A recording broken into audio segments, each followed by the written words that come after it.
for the first 15 minutes by design on my part. And, you do that to some people and they don't come back. Rick's a champion and he saw his opportunity. He fought like heck. And boy, that match, the last 15 minutes and when he pinned me, they went nuts.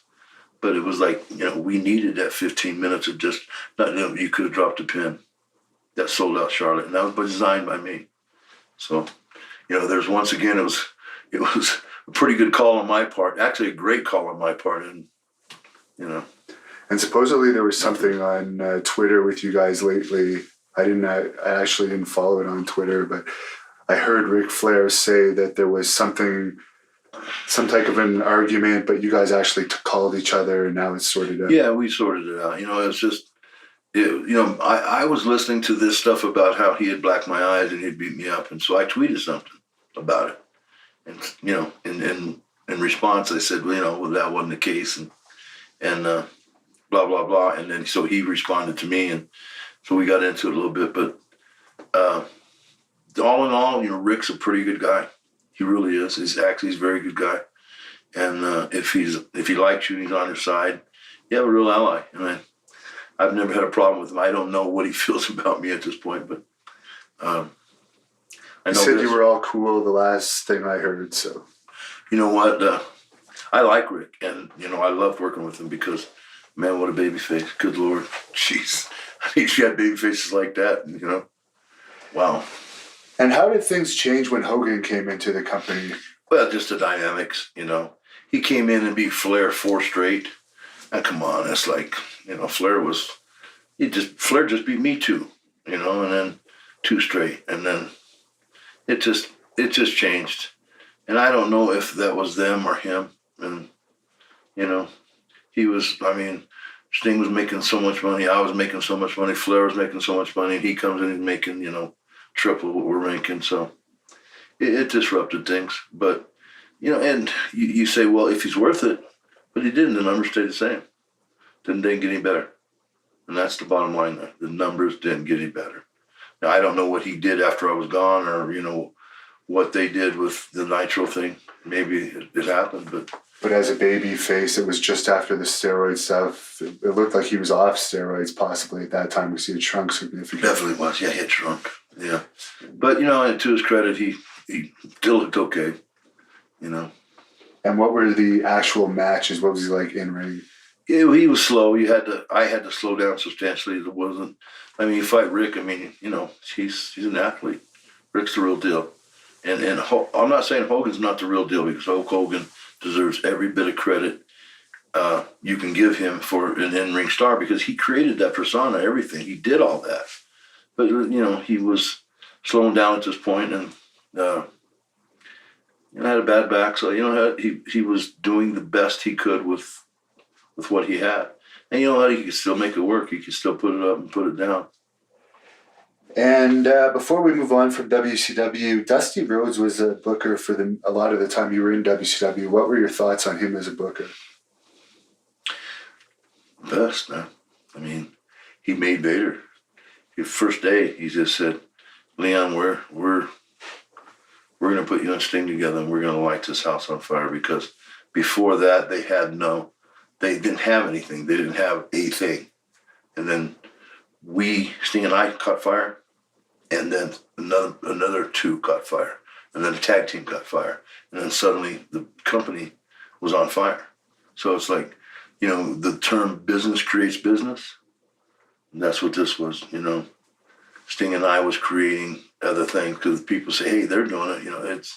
It's just contagious, And something happened backstage in WCW at a time when you were probably at one of your peaks in popularity in America.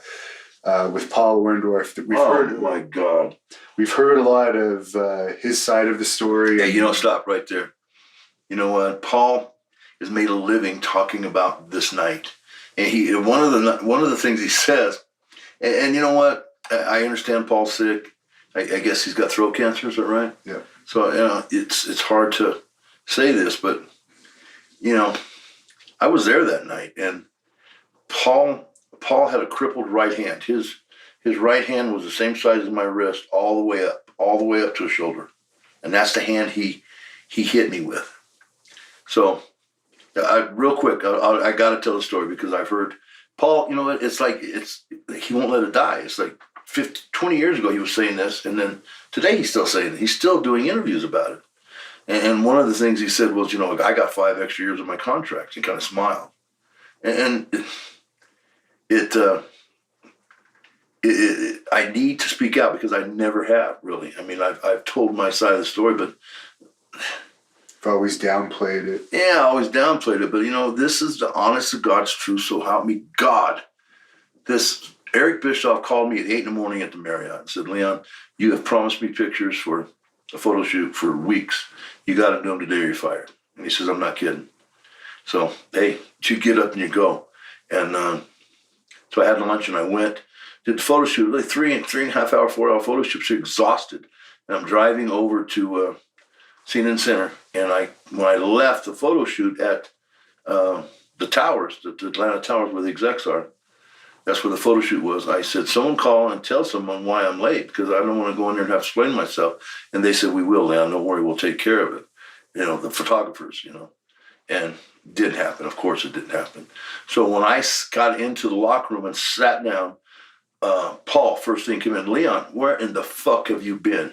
Who in the fuck do you think you are to show up 3 hours late?" And I was trying to explain to him, I said, "Paul," like politely, "Paul, I mean, didn't someone tell you I've been over doing?" So, and I said, "If that's not good enough for you, you can go fuck yourself because I've had it. I mean, this is, I'm not getting cussed out by you. You're not my boss." And he thought he was. And you know what? I had been told specifically that during that period of time, Dusty Rhodes was my boss, period. And Eric Bischoff, those two. Other than that, no one is above you. Those two guys. Yeah. And I think Sting had the same arrangement. Hogan had, well, maybe even a different arrangement. Maybe Eric Bischoff couldn't tell him what to do. But but that's neither here nor there. So he turned around and walked out. And Terry Taylor comes in and gets me, "Leon, regardless of where you were or what, we got to do some interviews." So I got my mask, took my shirt off, got my rubber hose so I could pump up, and I'm running to do the interviews. And Paul steps in and blocks me from going to the interviews. And he called me everything in a book and threatened me to my face to face. So I slapped him. I thought that was a threat to my well-being and my safety. Hey, you're going to tell me you're going to beat the hell out of me? Well, I'm going to defend myself. So I slapped him. His feet came off the ground and he hit his back hit the cement, and his head just missed this steel toolbox where we put the tools to put the ring together. Right. I thought, my God, if his head hit that, I'm done. I mean, don't matter why I'm late. I mean, if his head hits that and he's hurt, I'm fired and probably go to jail. And so I went over and put my hand on his chest. "Paul, are you okay?" And he's like he was coming to because he hit the ground hard. I slapped the shit out of him. So Paul's got a right arm about the size of this wrist all the way up. And he's 200 pounds. I mean, he's really in bad shape, physically. He's not the Paul Orndorff that you would, that 260, 270 pound guy. He's like 200 pounds, 215. And so when he gets up and I'm thinking, you know what, if I fight him back and do what I think I should do to defend myself, I'm going to get fired at the very least. And maybe I'm going to hurt him because he's just, so I thought I had slapped him initially, so I wanted to get that back. So I let him hit me in the face, and it was nothing. It was that weak right hand. And he hit me a second time, hit me a third time, and I grabbed him. And I looked him in the eye. When I grabbed him, I looked him in the eye and said, "That ain't good enough. You just hit me 3 times, and I let it." And I remember people going, "Whoa, whoa, whoa!" I mean, So I grabbed him, and we went to the ground. There was some Coke on the floor. Someone had spilled the Coke, and we slipped on the Coke, and so he had got up first, and he kicked me in the face. I remember that, and I got up and grabbed him, and we went into the coach's room, fighting like a wrestling type fight. But that was it. I mean, and then the next day, how Paul had beat me up, and what they're seeing is those 3 hits to the face, and I mean, it was like, It was like my 12-year-old son hitting me in the face. It didn't happen. And you know what? That above, in my entire career, that is one thing that sticks in my craw. It's something no matter who I tell or how I tell it. It's like, this thing hanging over my head, and it really does bother me. Is it true that Ming was involved in breaking that up? Yeah. In other words, when I took him into the coach's room, Ming came up behind me and said, "Leon, that's enough. You're going to hurt him." And at that point, I didn't want to mess with Ming because that would have been a mistake, I think. He's one of the people that... You know what? Not only was he fresh, I just kept on fighting, but no, you don't want to mess with me. Did you ever get the chance to see him in action in a bar? I never did, but I'd heard about it. And you were... Oh, sorry, what were you going to say? That sometimes is the worst, not seeing, because you say, well, that it ain't so good, or it is really good, but sometimes you can't see, But that whole thing with Paul, and it's like, how many times have you heard that interview lately? I mean, this is 30 years after the fact. He's still telling the same story. He's still getting over on this thing. It's like his thing, his claim to fame. That would have been about, yeah. So he's hanging on to that bullshit story. And that's exactly what it is. It's bullshit. And ultimately, you got released over that. And No. No? No. Ultimately, Eric Bischoff, and this was probably the second mistake I made, because getting into, slapping Orndorff felt good, but it was wrong. I mean, no way should I punch first, right? He got in my face. I said, go. I should have told him to go and take his best shot. And once he did, then I could have, done anything I want with impunity. But so that was the first mistake. The second mistake was when Eric, he did send me home, and he, I had heard that I was going over Hogan on the first Nitro, which was coming up, and I was in suspension. So they were going to bring me out of suspension, like this big thing. To have a surprise. Yeah, surprise. And because at that point, they hadn't made the deal with Luger, and they were looking for something big. And I was going run Hogan. Yeah, they were looking for something big. And, I had heard that, much to my surprise, Eric was in my corner saying, "Hey, Leon, he's a hard worker, and he's, he took that WCW belt for a year and never once, they had a bad match." And you were on the opening, actually, for the first Nitro, even though you never wrestled on Nitro. So that really adds some... So I heard that, and then, so Eric says, well, during this period of time off, we want you to take a 6-month pay cut, and that's a lot of money. I said, Eric, for this? I mean, I said, I can't see 6 months pay cut. I mean, that's a half your salary. That's what? Close to $400,000 fine. Shit, man. I mean, how about 150, 200? I mean, something's, and he wouldn't come off that. And so I told Eric that if that was his decision, that I was going to go elsewhere. And I just wanted to bring up, you did mention your salary close to $400,000. I don't know if you want to talk about it, we can cut this out. That was half of it. Yeah, that was half of it. I'm only going to bring this up because there was a recent podcast with Bruce Pritchard, and it was brought up on that podcast that you were making about around that 750 range, and Bruce Pritchard shot it down and said, no, there's no way Vader would have been making that much.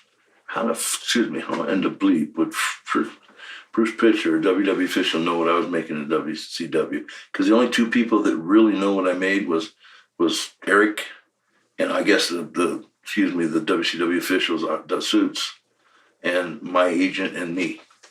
So and without saying the number, everything else was just, Ric Flair.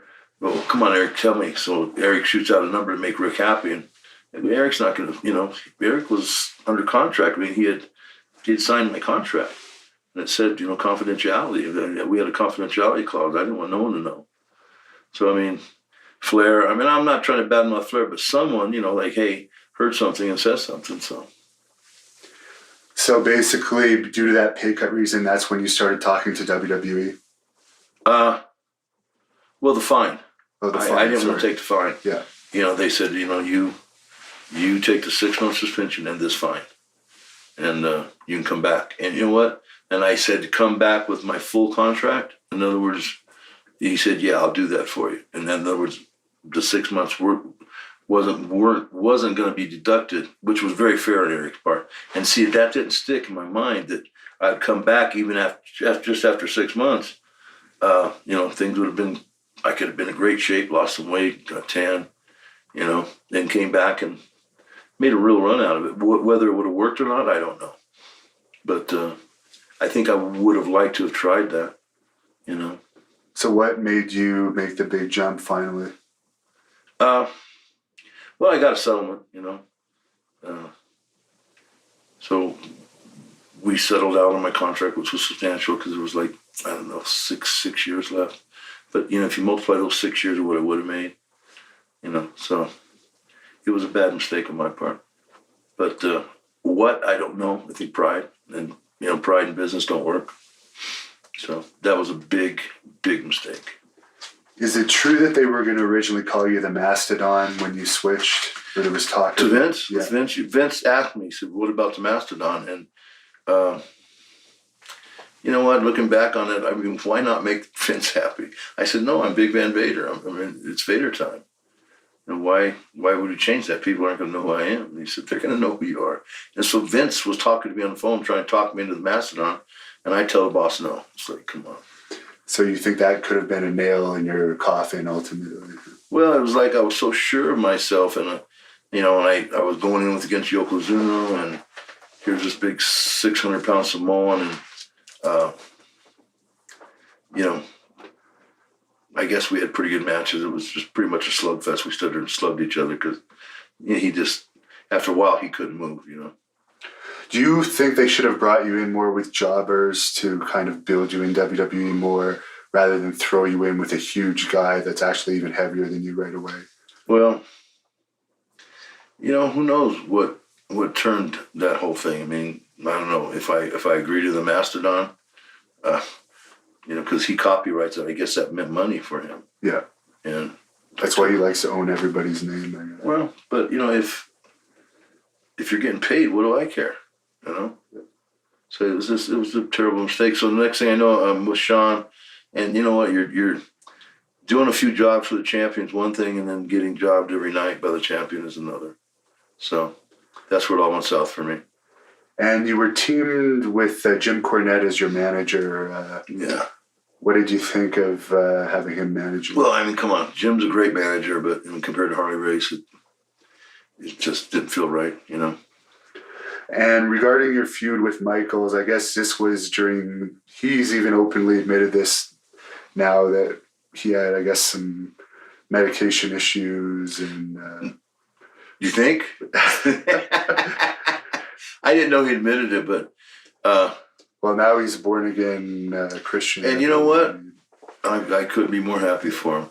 I am, too. I mean, I don't wear it on my sleeve like he does, but yeah, I mean, I am. And it's like all this... If you truly believe it's just not going to matter, all this. So it's great for talking in front of cameras, but... So working with him, I guess, was difficult due to his attitude at the time. Well, you couldn't please him. There's always something wrong every night. We'd have a fucking knockdown match. Drag out. I mean, I go 20 minutes with him at, he's 200 pounds and I'm 400 pounds and I'm going 20 minutes with him. I mean, that's a real effort because he could go. I mean, Sean didn't get tired. I don't care if he was hungover or high or, boy, he could just go, 210, 215. And fast, too. I mean, all that Japanese, he was like a Japanese guy, and maybe quicker and more talented. I mean, Jesus, he could wrestle a broomstick. So we had some great matches, and I was supposed to, I don't know, something happened. Again, you don't know. I mean, you don't know. Was it the Mastodon thing? But I was supposed to go over him at SummerSlam and pin him, become world champion, and then give it back to Brett, and then, what Sid did. Sid took my spot. Right. Sid took my spot. Do you think it took some of the heat away from the SummerSlam match that you did a long series of house show matches with Sean before? We did 19 matches right before there. And I brought that up, and Bruce Pritchard said, no.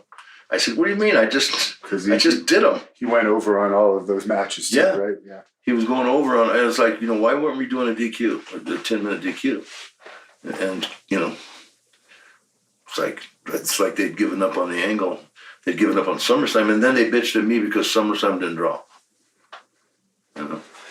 And of course, I got to ask you about this, the incident at that SummerSlam match where he actually Can I stop? Yeah. Is all this going to hurt? This is off the record, right? If you don't want to talk about that, no, it's like it's just gonna yeah, I'll turn it off so you can do it. say the same things, just change it a little bit. We'll just restart the Shawn Michaels. Yeah, Restarting the Shawn Michaels, just to remind me.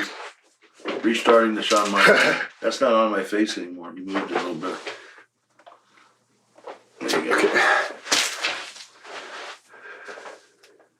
So you had a big feud with Shawn Michaels. That was probably your most main event feud in WWE. He's admitted that he was a different person at that time. He's since become a born-again Christian, and he's not self-medicating as much as he used to. Granted, he did have back problems at that time as well, but he has admitted he was on a lot of medication. What was it like working with him in those days at the height of his popularity and the height of his personal issues? Well, I don't know a whole lot about his personal issues. I do know he had a bad back, and it was always something I had to be cognizant of. Me at 400 pounds and Sean at basically 200 and a little bit. But bottom line with Sean, he was a perfectionist, and if things wasn't right, he'd let you know. And I'm a perfectionist, and things were 99% right, but there's always, when you're moving that fast, when you're thinking in front of 10,000 or 15,000 people, and we were averaging 10, 12, 15,000 people at house show with Sean and I. The house business really picked up. We were, and the matches were excellent. They weren't just good; they were excellent. And because with my size differential, we could make them feel for us, and when we popped it, man, they came because they liked Sean. Sean was a great champion. And leading into that SummerSlam match, you had quite a long series of house show matches with Sean. I think that hurt it. I think I counted 19, and I told Pritchard and Vince that. And it's just my opinion, but those matches, where I was coming up on the losing end, I think they hurt the number, and it wasn't a good number. I think we would have had we done some DQs and maybe put me over a couple times. I mean, who knows what we would have done there. And of course, I got to ask about this because everyone always talks about it. Because I guess Sean broke kayfabe during that SummerSlam match and actually yelled at you during a match for messing. Like I said, he's a perfectionist, and there was a spot where he came off the top rope and was going to drop an elbow, and I was supposed to move, and I didn't. I forgot. And hey, he let me know. We went on, but. Where would you rank Sean among the top workers you wrestled, like among the Mudas and the Sting and all that? Wow. You see, when you mention Muda and you mention Inoki, Akiyama, Kobashi, those are pretty good wrestlers. Kobashi's, Kobashi is limited athletic, but he's real big. But man, he's like a machine. He just goes from one spot to the next, and rapidly. And he knows the Japanese timing, so he can create those big, pops. And Inoki's Inoki, oh my God. But I think Flair should be in that group. Akiyama, Kobashi, Inoki. Who else did I say? I was asking if you would put Sean in that group. Yeah, definitely. I was just gonna say that. I put Sting in that group, and I put Sean probably at the top of that list. I don't know if Sean in his prime.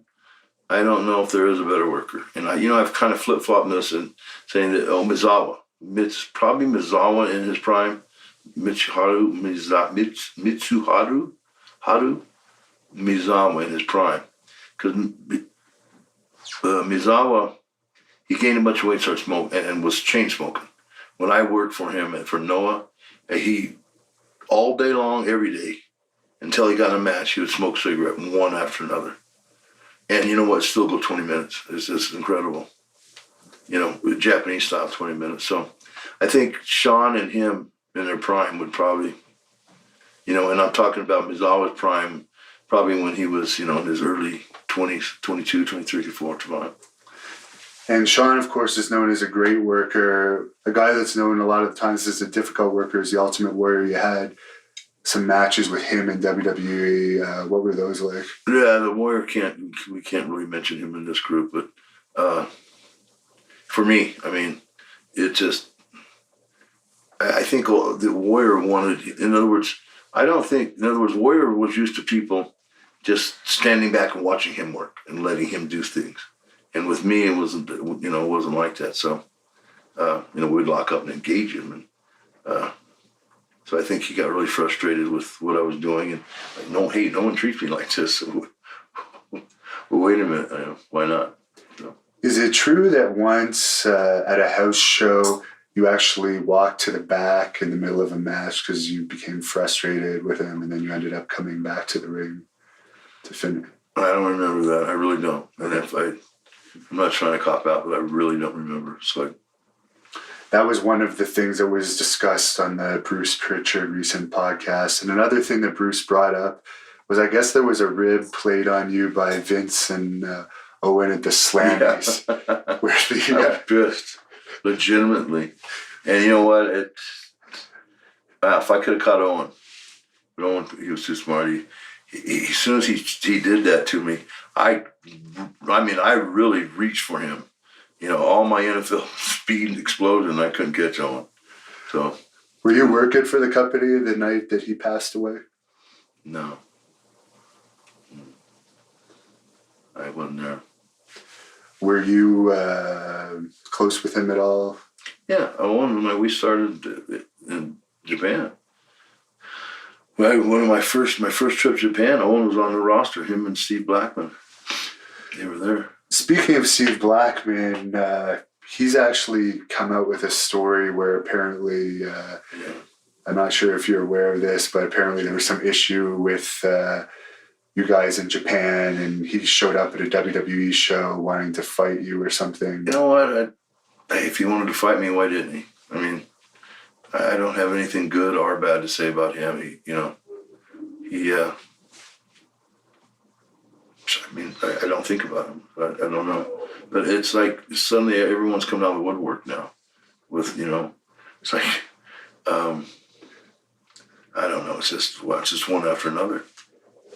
And one legitimate fighter that you did work with was Ken Shamrock. What were those matches like? Because those were pretty stiff matches.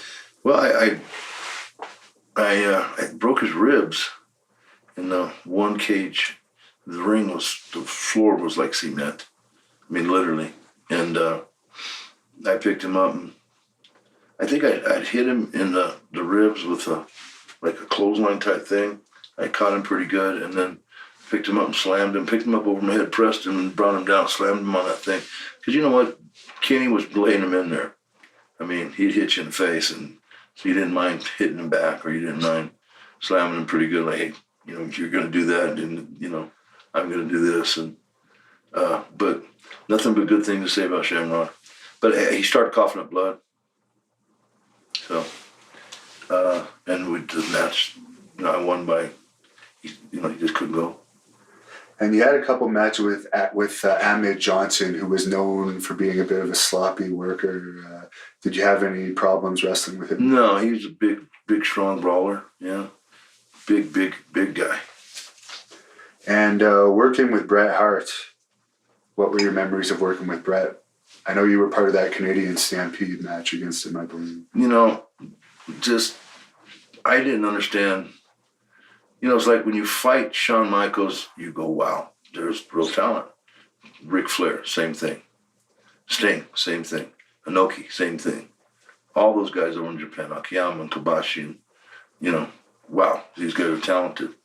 And then I didn't see it. Brett was like, he's a pretty average worker. He just, I mean, I'm not saying he's not capable of a great match, but it would have to be his style. That ground game where he's switching and another wrestler, in other words, switch from hold to hold.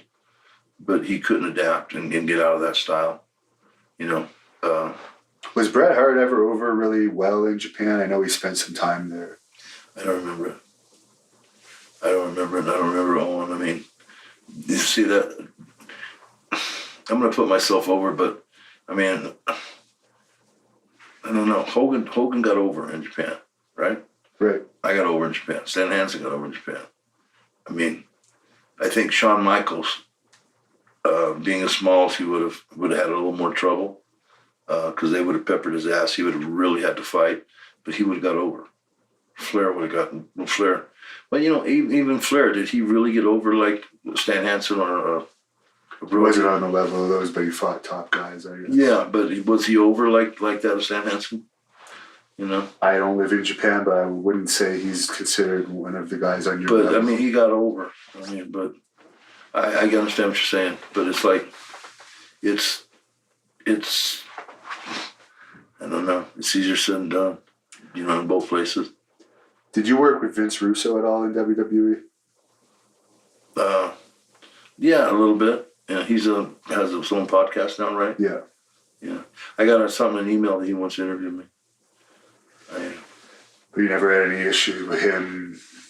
And I'll just ask you about Bruce Pritchard because of his podcast. He said overall you guys got along well. Yeah, we did.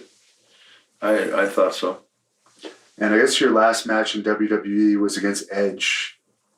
Do you have any memories of that? Yeah, Ed was a young kid and scared, and I put him over. I beat him up a little bit and put him over, and boy, he had a great career. What led to you leaving the WWE at that point? Yeah, it just, my usefulness. In other words, as long as I was useful and making good money, I stayed. It wasn't the role I necessarily wanted to play, but I felt, you know, I'm with The Undertaker, I'm with Shawn, I'm with I didn't ask you about The Undertaker. I have to ask you about The Undertaker. Davey Boy, I'm with, you know, so when I was productive, whether it didn't matter whether I was being put over or not, it just mattered if I was part of the plan, you know. And then once I became not part of the plan, I just asked for my leave and I went back to Japan. It was like 10 days. I left WWE and I think it was 10 days later I was world champion for Bob. So. And before we just go back into that, what was it like wrestling The Undertaker? He has his own style and his own pace. His pace is a little slower because of the dead man routine. And I think you know, he knows how to do it. And it takes a longer match to get to people. You know, where if you work at a little quicker pace, you know, that whole dead man and I mean, he takes, everything's methodical. He takes the choke slam, he puts it over, you know, and then, you know what I'm saying? So, for me, I think things happen a little quicker than that, you know, to build the spot, you know, to build that one where you get that big pop, and then you take it from there. So, he knows what he's doing, though. I'm not suggesting, it's saying that that's not my style. And you got along with him outside the ring, no problem? Oh, yeah, very much so. He's a great guy. But I think, yeah, I mean, what can you say? He's Undertaker. And so you went back to All Japan. As you said, you were champion very quickly. Was it them contacting you as soon as they found out?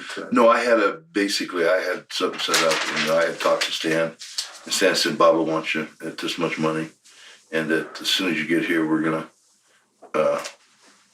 going to put the belt on you. And then once you give that up, then we're going to put tag belts with Stan and I. And we had to help. Stan was, you know, getting, he's a little long in the tooth. I mean, but boy, as talk about a tag partner, what a great partner. Jesus. Is it true if you hadn't gone to WWE that there was interest in making you guys a tag team around that time when you left WCW? Yeah. Japan? Yeah, that was the first. Stan said, you come and we'll be tag champs. And probably is what I should have done. You know? And was Johnny Ace working for All Japan at that point? Yeah. Did you enjoy working with him? Yeah, Johnny was, and you know what? The odd thing about it, he said he was going to go back when he got done wrestling. He was going to go back to America and get a job as a executive employee. It's the one guy that I think did it. That's a tough nut to crack, that. Oh, yeah. And his brother, of course, is Animal. I haven't asked you about the Road Warriors yet. They're, of course, they're on that same level as you in Japan as far as popularity. Absolutely, yeah. Did you have much contact with them over the years? Yeah, only wrestled a couple times in my prime and their prime. But we always got along good. And Animal, great workers, a great tag team. And you won the Noah tag team titles with Scorpio when you were working in Japan as well. Any thoughts on Scorpio? That's another guy we did an interview with. Scorpio, man, is just what a talent. Jesus, he can do anything. And you know what? A great matchmaker. That's what other than the fact that he can do it in the ring, it's great. But he could create in the locker room. And that was my forte. I could create in the locker room. In fact, when, maybe because of my position, within the company, but pretty much everywhere I went, when I first started out with Inoki, it was after that debut. Inoki was trying to call a match, and I kept, saying, well, what if we did this, and what if we did this? And then so, people always looked to me to call the matches throughout my career, except for maybe Sean. But even with Sean, I was pretty vocal. What would have been the highlight for you of that last run in Japan, the last major run in Japan you had after WWE? Well, I had a couple years with Stan, and then Stan retired, and then Baba died, and Mizawa jumped ships, and he offered me. For people that don't know who Misawa is, do you want to just explain? Mitsuharu Mizawa, he's the Sachu-san, the boss of Noah, and he was a megastar as a babyface heel for Baba, babyface wrestler. And you also work with Kobashi too, I guess. Kobashi and Akiyama was real good. Kobashi I probably had my better matches with, but because Akiyama was just, he couldn't where Kobashi could was because I'd test him. I mean, I would really lay it into him, and Akiyama would kind of fold with her, And you're probably sick of answering these incident questions for now, so this is the last one I'll ask you. There's a story that you apparently roughed up and know a young boy that was the son of one of the mafia guys, and they had a little confrontation with you in an elevator. Is there any truth to that? No. If you're saying I actually physically grabbed a...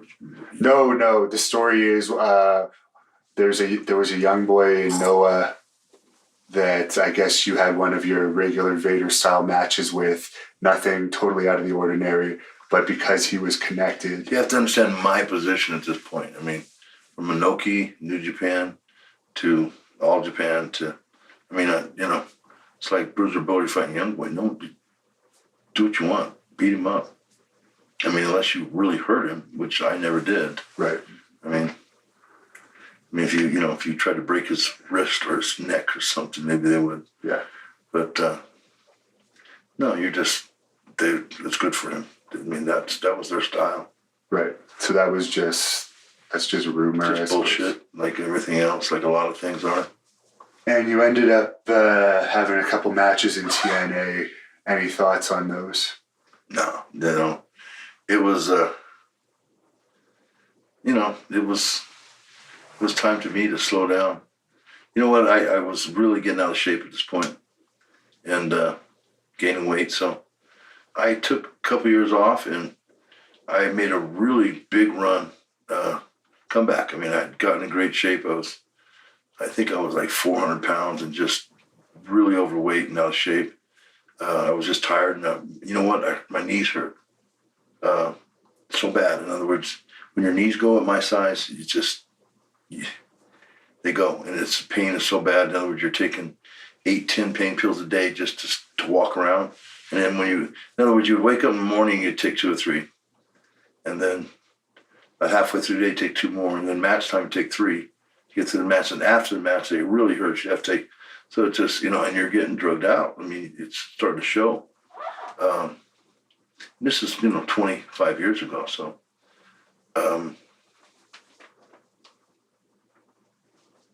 so what I did is I went home.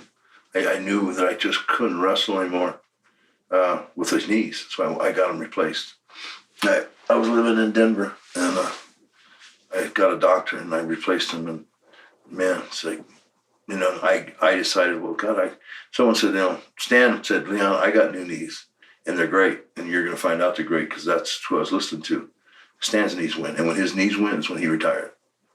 My knees went, and that's when I retired. You can't do it. You cannot stand the pain. I fought it for a long time. I was getting extra pain pills. So I had one more year, and I can, I can have enough money where I can really be comfortable for a while and, take care of my knees. But, so I got the knees done and, lost some weight, got down to 350, and had a real good run in the independent market, And you were also a top star in UWF, which was a very shoot style company in Japan. Is there any reason why you never went into shoot fighting? Just you were too old by the time it became popular? Yeah. That's it. If see, when I was of a mind to do it, I said, well, how much money are they making? I mean, you can make more wrestling. Well, making, a lot more, not, substantially more. So why would you take a risk having one of these guys, really hurt you or beat you even worse? Either way, you're hurt, right? And for what? For just a little bit of money. Maybe a third of what you're making in a week, Are you proud of your run in UWF, which was an extremely physical... I'm saying UWFI. UWFI, sorry. Yeah. Got to get confused with Bill Watson. Yeah, I was the world champion. In other words, out of all those people, Dan Severn, all those big Americans, Gary Albright, myself, there was Tinta, and it just, the list kept going. And, Albright really wanted to get that first title. He was vying for it. And so their first, Nobu Takada and I, we went 30 minutes and 50,000 people outside, outdoor arena in the tennis gardens. We tore it down. So. Do you think that style of wrestling could get over in the States now? You'd have to let it go, though. In other words, what I saw, that when I let it go, in other words, really start hitting these guys, not for a knockout, but letting it go. Yeah. Clubs, when you hit a guy here, you're not going to knock him out. You come with a club here, you're not going to knock him out, but letting it go. They'll feel it, and you're not going to cause any serious damage. But you're going to knock the piss out. Tackle. And you could tell the crowd intensity came. But if you got a shooter working the shoot that's, holding back his punches, then it's actually worse than a worked wrestling match. Now, on the opposite end here now, I see, and even it's happening in Japan in some companies, there's people doing this dick grabbing stuff, and there's people wrestling invisible wrestlers. That makes you sick. It's like, yeah. How? I saw a picture in a Japanese magazine. This guy was on his knees selling, and he had a hold of this guy's nuts. It's like, where's that? How did that occur? I don't understand the style. What is it? It's disgusting. You can't even really defend wrestling now. If someone says, look what happens in pro wrestling, how could you defend that? You can't defend that, but oh my God. I saw that and I thought it was a joke. I thought it was There's lots of copycats of that now. I know you probably don't follow it as much as I do because I'm younger, but yeah, it's unfortunate. And I understand that you were a high school football coach again at one point. Is that true? Not again, but you went back to coaching football. That's on the internet anyways. Yeah, at a college, at a junior college, yeah. What were your intentions with that? Just... You know what? See if they'd get hired. I wanted to be the defensive coordinator. And you know what? It would have been a huge cut in pay and, but you get paid the whole year and you only work, 2 or 3 months. And I know you follow MMA a little bit. Did you happen to see CM Punk's MMA match recently? No, I didn't. And you know what? I'm not going to beat up on Punk, and uh, I wish him all the best. I think he's courageous, um, for trying, because I don't think he has the tools, the physicality to be a shoot fighter, and yet he's trying. And I don't know if he's getting paid. Apparently, he made $500,000 for that one. That one match. Well, Yeah. shit. I mean, it's. He wants to have another one. He's trying to get another one. I don't see him. I mean, other than having one match every 3 years, I don't see him having a very long career. Did you see him in that picture, in the recent photo? He looked anemic. He had skinny neck, skinny arms. It's like all this time in the gym, and just even a lightweight like him would have developed muscularity. Do you think that it's good for the wrestling business that I think he was a 3-time WWE champion could be dismantled so quickly in MMA? Is that good for the overall health of the wrestling business? No, I think it's apples and oranges, and certainly Punk was over because he could talk, not because he could wrestle. His average, he was pretty average wrestling. He just didn't have the physicality, didn't have the strength, didn't have the believability. I mean, if like Bill Goldberg, he's not the best wrestler in the world, but he's believable because he's so physical. Did you see Bill Goldberg's return recently? Yeah. What do you think of Goldberg coming back and being a top guy again? Good for business. I mean, they did a number, right? Brock Lesnar and him, and they'll do another number. That would be a huge, huge match when they come back. That's business, man. What do you think Business of is business. Lesnar, since you bring up his name? Brock? Yeah. Shit, he's the real deal, right? I mean, I think Brock come back, beat Goldberg, right? Just my opinion. And then where's Brock go? And man, that monster, 6'8", Braun Strowman. Wow. And just power galore. I mean, Brock is so proud. In other words, when you saw Brock fight, Mark Hunt? no, wrestler. Oh, I don't watch it. Samoan Italian. Oh, Roman Reigns. Roman Reigns. Man, he was serious, and he wouldn't let Roman try to fight back. You would think, well, come on, give him a little bit. He wouldn't. He just kept snuffing him and snuffing him and snuffing him. So, do you think that's a problem, that like a lot of the newer guys actually aren't tough and able to actually impose their will a little bit? No, but there's one guy that can impose his will. Well, Lesnar. Braun. Okay, Braun. He's 6'8". He's 400 pounds. He's not fat. He's ripped. Yeah. He's 390 pound. I haven't seen him, but I've heard of the name. So. Jesus. You haven't seen this guy? No. No, he's got. Maybe 1993. I could 580 bench and 365 over my head. Now I don't know if he can do those numbers, but with the leverage he produces at 6'8" with those boots on, so 6'9", 6'10", and you figure I was 6'4" with my boots on, maybe a little more because I had he's a 1993. He's 5 inches taller version of me, and it's scary. It's scary. It's the power he possesses. He grabbed Roman Reigns up with one hand, threw him over his shoulder, and actually saw air. I saw 2 feet between, dropped him on his shoulder and caught him, and jumped at 2 feet off the ground with Roman. I mean, that's going to be a matchup. And Brock better be ready for that one. He better be, you know what? He better be 320, 325, and that might not be enough. So for the people that you enjoy from the current product, it would be guys like Brock and Braun. They'd be the main ones you're looking at. Braun, I just for the size. I mean, people have compared me in my prime to Brock, and obviously I didn't have the amateur skills.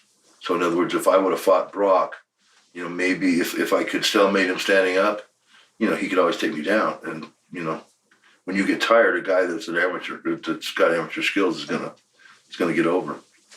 And then just for sheer size, I mean, I didn't have the height, but I had the same weight, and I had the same strength advantage over.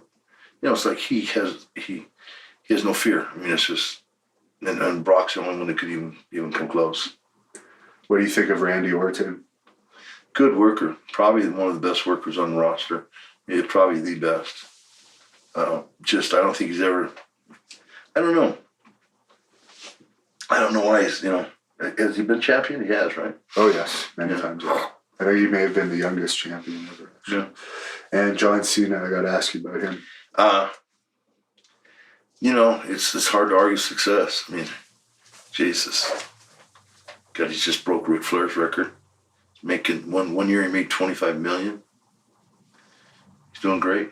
What about the Rock, who's probably one of the biggest stars in Hollywood, if not the biggest now? He's the biggest. He's the biggest box office. Yeah. I don't know. He's doing $50 million a year for the last 5-6 years. So that's tough enough, man. Who would you like to wrestle the most out of today's stars if you could have a match with one of today's guys? I don't know. In my prime? Yeah. 93, 92, 91. And I was so strong. I don't know, a wrestling match, not a shoot. Yeah. God, probably Lesnar.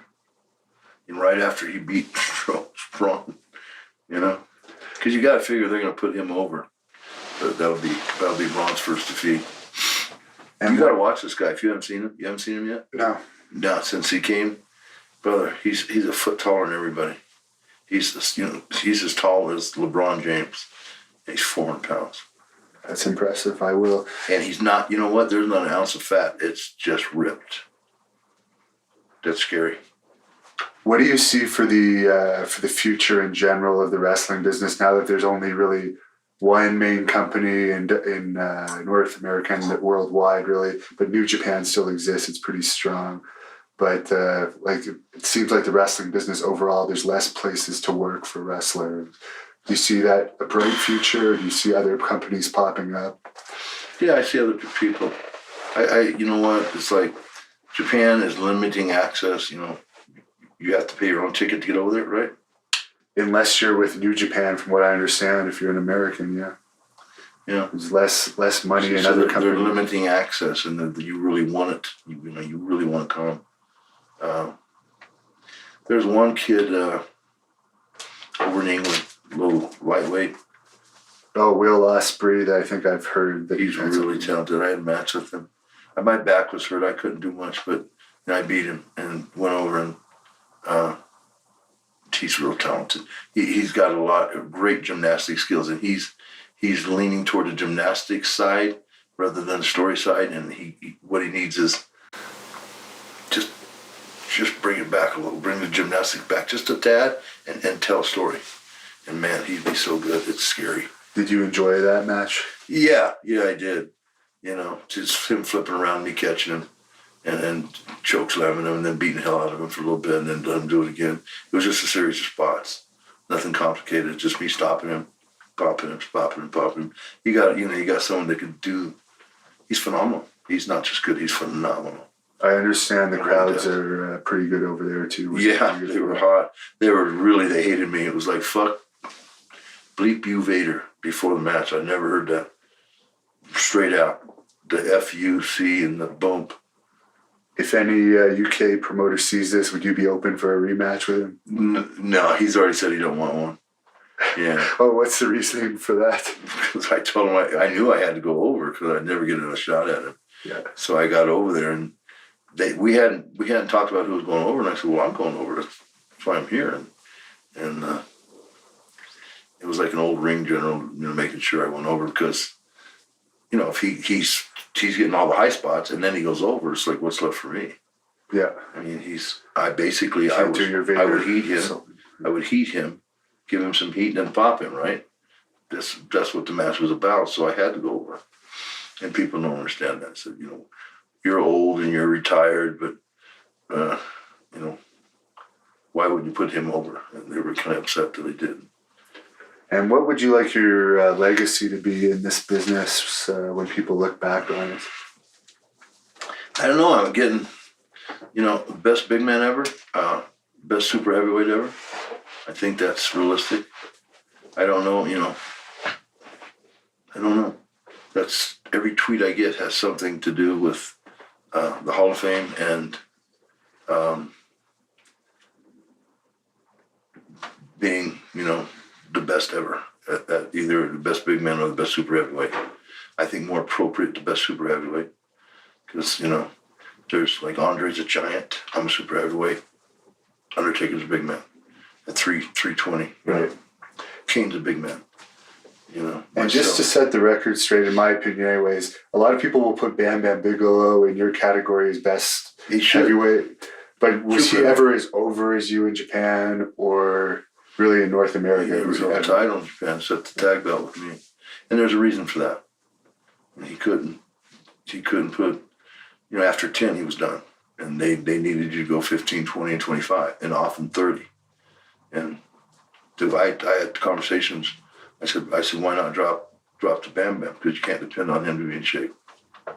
So yeah, I don't know if that makes him good or bad, or he didn't have he was a diabetic early, and I guess that's why complications from diabetes, he died. And may he rest in peace. But Bam Bam was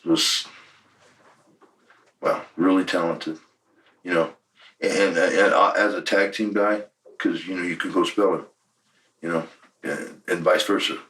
And I'm not saying he would short arm me in a tag match, because, in other words, I would go out there and I'd go as long as I could, right? And when we were tag team champions, and then he would do the same in return. So we were, we had 800 pounds. We were a really good tag team. And it was, to see about the same height, 6'2", 6'3", and both 400 pounds. And your son was in WWE under developmental contract for a while. Yeah, he got hurt. He tore up his leg and was out 200 days rehabbing that. And then he came back from that and then hurt his back. And it was time to part ways. And I think it was good, because Jesse landed on his feet. He left and he got a great job in Dallas. He's making a lot of money, He's very secure with what he's doing. I just have one more question, but this camera just died. Battery? Yeah. But literally one more minute. What time is it? Let's see, 5:24. Wow. I think we started around 2:30. Yeah, it's not as long as we thought. It's good. Got all the questions though. Let's go eat. I'm hungry. I just picked them up a bit faster when you were getting tired.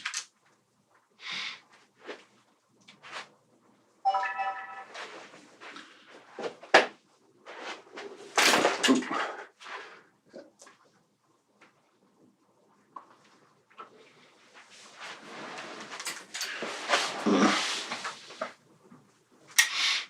Where's my purse? Oh, there it is.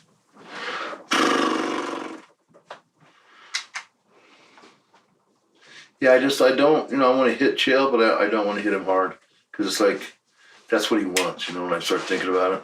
Yeah. I'm sitting there debating should we film it again and just say, hey, look, I don't want to talk about this guy. He's an unknown. I didn't know his name before. I don't know his name now. I really don't want to talk about him. It was pretty hilarious what you said, though. I won't use the whole thing. I'll shorten it down. But I really think it'll get your shoot more publicity, because that would give it a kick for people. Please don't come back on me though, like you said.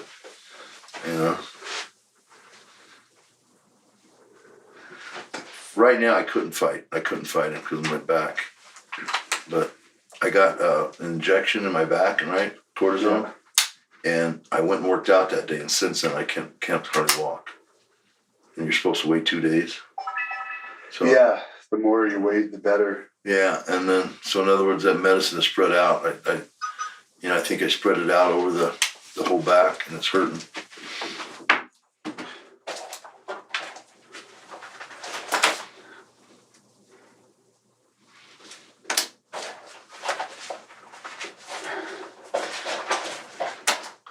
you want to go to the Cork and get a steak? Sure. The prime rib? Definitely. We'll split this one. This will be expensive tab. Yeah, I got it. I'll get mine. This will be $100 or 120 at the Cork. The prime rib is just unbelievable. Baked potato prime rib, some shrimp cocktail, salad. Oh, shit. I will walk out of there completely stuffed. All right, finally. I'm just going to restart this so I don't get confused. You mentioned Twitter a few times. For people who want to follow you on Twitter, what's your Twitter handle? At It's Vader Time. Follow me. It's hilarious. Is that the only social media you have, or you? Yeah, that's it. That's all I care to have. I like tweeting though. I enjoy it. It's like I seem to constantly be looking for my phone and want to check if I got a tweet or. Yeah, it's fun. So that's your legitimate one, and it's you answering for anyone that wants to see it. Yeah, if you got a booking, man. Yeah, if anyone wants to book you, it's through Twitter. I am still wrestling, and I've got doctor's approval where I can wrestle at this point, and shoot, it'd be a great crowd. And for fans that want to see you in the WWE Hall of Fame, what do you suggest they do? I can't. You know what? I'm grateful to be considered, and I hope I will be considered. But you just can't. You can't piss these guys off. You can't. You have some big people pull in for you, some big people on your side, so you never know. Man, that's nice. It really is. Are you going to be doing autographs or anything in Orlando this year? I hope so. I did the last couple of years. But you never know with this illness. They might, I don't know. It's like, do you think it would be awkward around the other guys to me? If Abdullah the Butcher's showing up to this thing, I'm sure it's not going to be awkward for you to come in. Abdullah the Butcher, he's showing up to the Hall of Fame thing? To the autograph session. You're talking about the actual WWE Hall of Fame. Yeah. Oh, I don't know if it'll be awkward for that. I thought you meant like the WrestleCons and stuff like that. Because there's all sorts of autograph things. I'm going to WrestleCon. Well, you will be at WrestleCon. So. And finally, any message to your fans that are watching this? I kind of want to end up this interview. It's like, I don't know. It's kind of a surreal feeling to, be told by a heart specialist that you have 2 years to live. And yet I don't feel as if I'm dying. I feel good. In a lot of ways, I feel better than I did before he told me. And I kind of want to go thank him because, I'm taking my vitamins. I've lost weight. I'm riding the bike literally a half hour every day. And that's hard to do for me.